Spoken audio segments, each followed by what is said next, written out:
Assalamualaikum warahmatullahi wabarakatuh. Kami dari kelompok 4, nama saya Septius Diana, rekan saya Iswanti, dan rekan saya Islami. kami akan mempraktekkan uji makanan karbohidrat.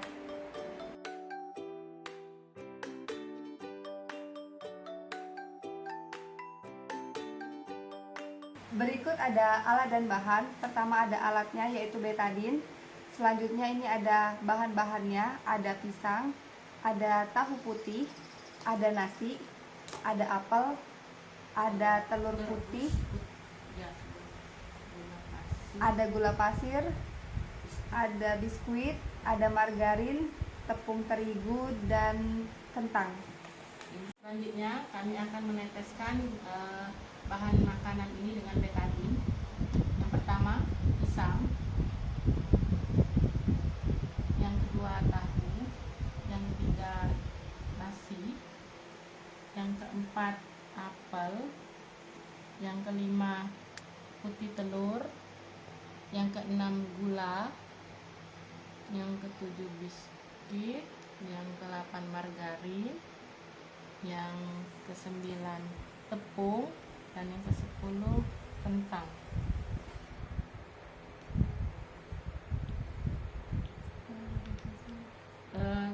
Setelah ditetesi, kita lihat perubahan dari 10 bahan makanan. Ya, kalau berubah warna ungu kehitaman berarti dia mengandung karbohidrat, sedangkan bila tetap warnanya merah itu berarti tidak mengandung karbohidrat. Dari 10 macam makanan, ya, kurang lebih kami uji selama 5 menit, ya. Yang berubah warna itu di sini ada biskuit, nasi, tepung sama kentang, itu berubah menjadi ungu kehitaman. Ya, ini mengandung karbohidrat, sedangkan yang pisang, tahu, apel, gula pasir, telur rebus sama margarin dia tetap berwarna merah seperti warna semula betadin. Jadi ini tidak mengandung karbohidrat.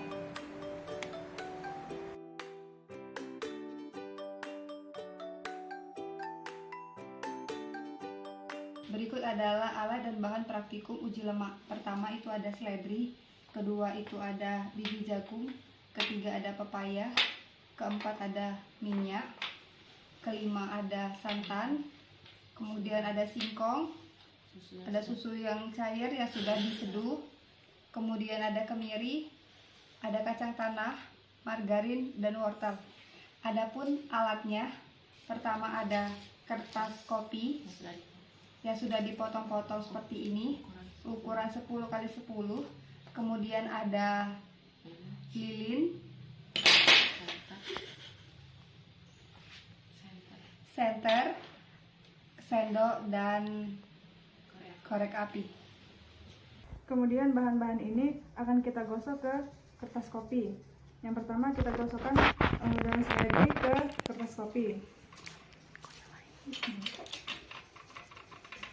Yang lain ya, biar cepat.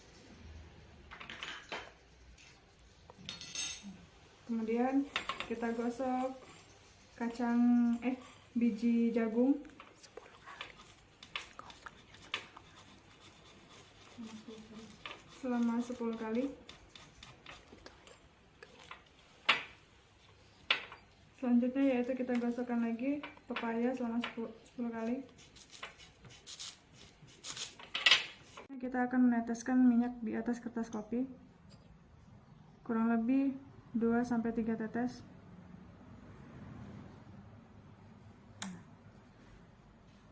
Selanjutnya kita teteskan santan ke atas kertas kopi, kurang lebih 2-3 tetes.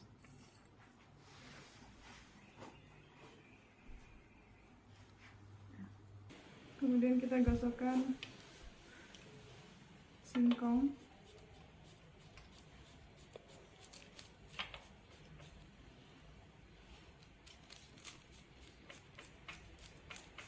Selanjutnya kita teteskan susu cair kurang lebih 2-3 tetes di atas kertas kopi.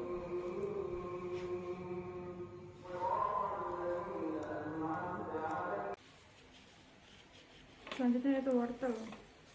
Kita gosokkan kurang lebih 10 kali.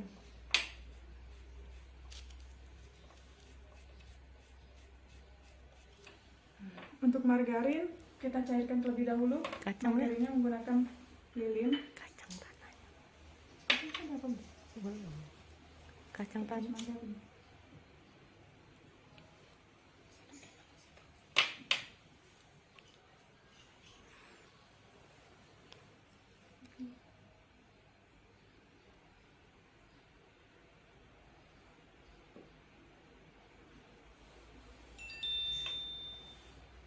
Kemudian margarin kita lelehkan sampai mencair. Sini.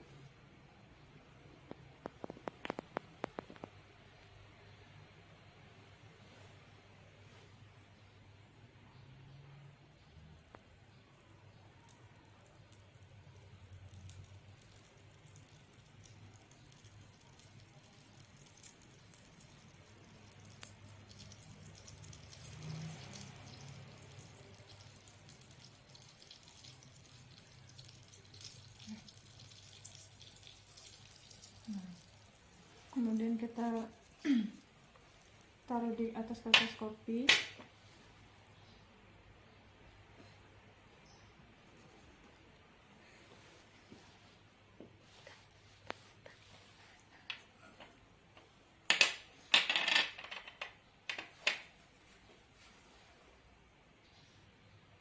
Kurang lebih 2 atau sampai 3 tetes. Yang terakhir yaitu kita gosokkan kacang tanah ke kertas kopi 10 kali. 10 menit. Selanjutnya kita akan menguji lemak dengan cara menyentari kertas kopi. Jika terlihat noda, berarti Minyak seledri tersebut mengandung mengandung lemak. Jika tidak ada noda, berarti seledri tersebut tidak mengandung lemak. berminyak. Terlihat tidak ada berminyak, berarti tidak mengandung lemak. Selanjutnya yaitu biji jagung. Tidak ada, biji jagung tidak ada lemak karena tidak ada minyak di bagian kertas kopi. Kemudian pepaya juga tidak ada, ini hanya air, tidak mengandung lemak sama sekali. Kemudian di minyak kelihatan ya, kalau misalkan di samping-samping sini itu ada minyaknya, berarti dia mengandung lemak.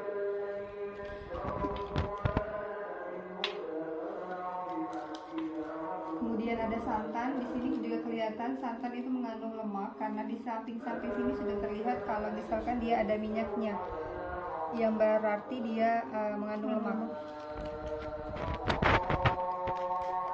Kemudian ada singkong. Nah, di sini singkong juga tidak ada, ini bukan ya.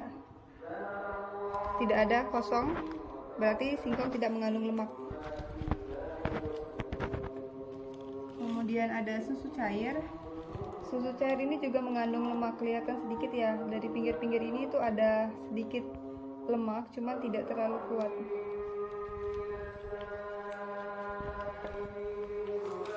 Kemudian ada kemiri. Kemiri ini mengandung lemak, kelihatan ya kalau misalkan ada minyak di bagian-bagian pinggirnya.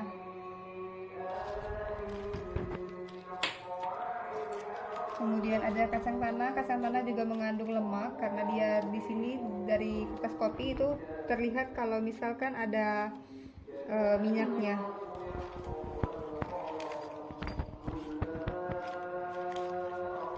Kemudian ada margarin. Margarin sangat jelas ada minyaknya, berarti dia termasuk golongan lemak.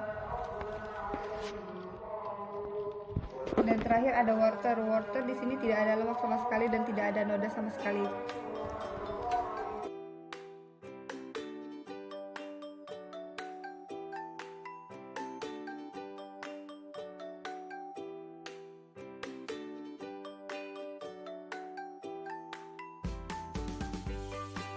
Di sini kami akan melanjutkan menguji uji protein. Ada bahan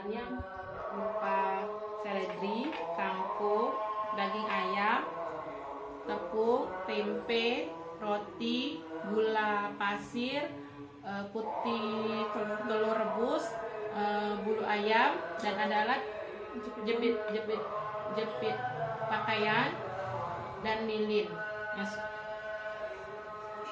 Baik, selanjutnya yaitu kita akan menguji protein dari keseluruhan bahan ini dengan membandingkan bau dari bulu ayam Sebagai kontrol yang sudah dibakar yang sebagai kontrol untuk dari bahan-bahan yang ini yang kita uji ini. kita bakar terlebih dahulu untuk mengetahui bau bulu ayam tersebut. Bau bulu ayam ini seperti bau angin atau bau seperti nyamuk yang dibakar. Nah, selanjutnya kita akan menguji protein dari seledri, apakah seledri ini mengandung protein atau tidak. Ini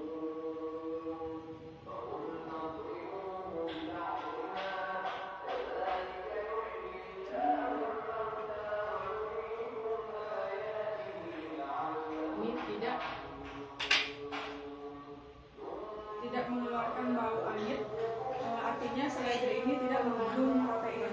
Selanjutnya kita akan menguji kangkung.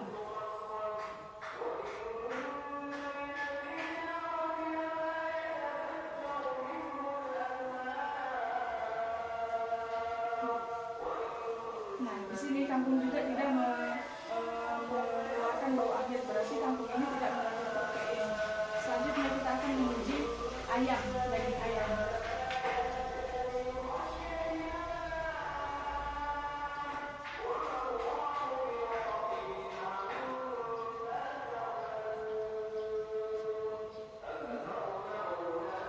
Nah, di sini daging ayam ini mengeluarkan bau yang sama-sama seperti bulu ayam yang sudah dibakar. Berarti daging ayam ini mengandung protein yang sangat tinggi. Nah, selanjutnya itu tempe. Tempe akan kita bakar di atas lilin. Apakah baunya sama seperti bulu ayam yang sudah dibakar atau tidak?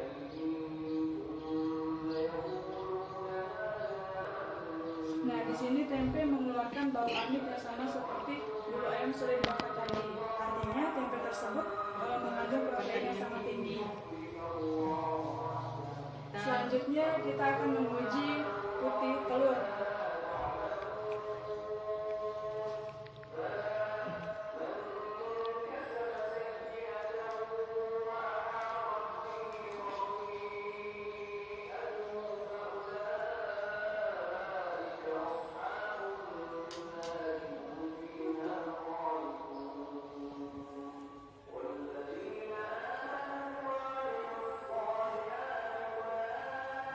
Nah, di sini putih telur juga mengandung bau angin, bau yang sama seperti bulu ayam yang sudah dibakar. Artinya putih telur ini mengandung protein yang sangat tinggi. Selanjutnya kita akan menguji terigu,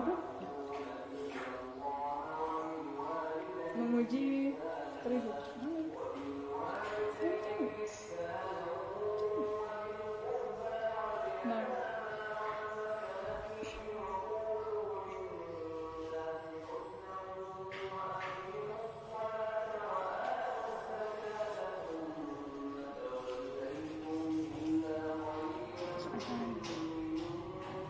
setelah dibakar di atas lilin, tepung terigu ini tidak mengeluarkan bau angin sama sekali. Artinya tepung terigu ini tidak mengandung protein yang tinggi.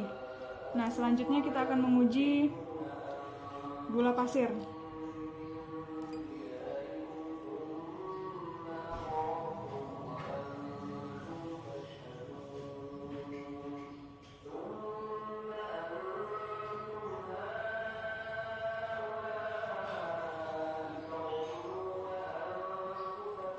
Nah, di sini gula pasir juga tidak mengeluarkan bau yang angin, artinya gula pasir ini tidak mengandung protein yang sangat tinggi.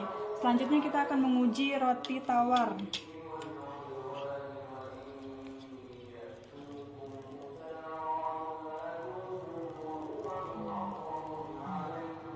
Nah, di sini roti tawar juga tidak mengeluarkan bau yang anyit, artinya roti tawar tersebut tidak mengandung protein.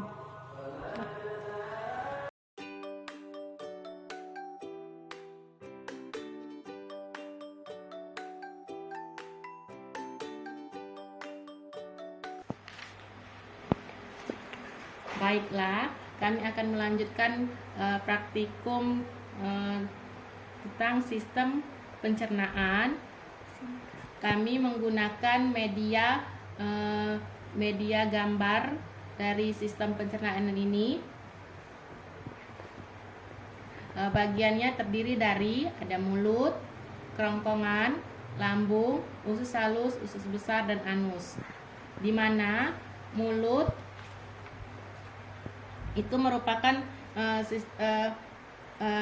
merupakan pencernaan pertama yang dimana makanan akan masuk melewati mulut dan dikunyah oleh gigi dan lidah, dimana fungsinya untuk menghancurkan makanan dan sekaligus untuk enzim yang terdapat pada air liur akan